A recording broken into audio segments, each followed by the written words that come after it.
Yes, so before we get our hands dirty, I want to basically help you make a decision or a choice of development board that you can use to complete everything in this course. So I'm going to show you a couple. Like in my hands here, I have a Nucleo, and it doesn't even matter what the part number is. This is a Nucleo F411RE from STMicroelectronics, of course. It doesn't really matter which of the nucleus you get your hands on or whichever.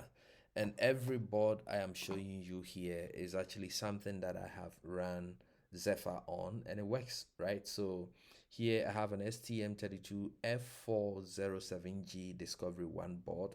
It also works, and like I said in a previous video, I am heavily invested in ST, but I am totally in love with Zephyr. This here is an NRF 9151, yeah, development kit. This is from Nordic Semiconductors, completely different from ST Microelectronics MCUs, but over here I am also able to run Zephyr code on it without much changes, right?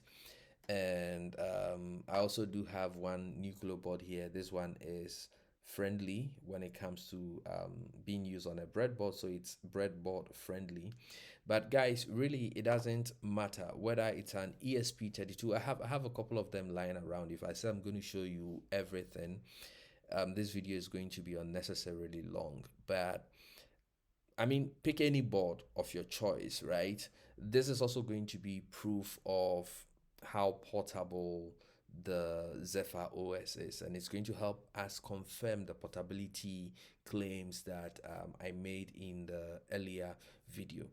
One other thing that is very, very important for you to lay your hands on is an FTDI or USB to UART converter.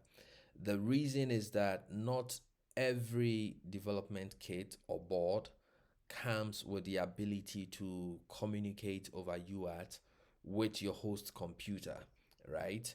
And so in that case, then it becomes necessary that you have one of these. So this is going to be something that you make a connection to your board with if it doesn't support USB UART communication, and then you connect this side to your host computer so that you can exchange UART information between your host computer and the microcontroller unit. But really, it doesn't matter. I have a number of boards here, like I have explained to you, but it doesn't even matter.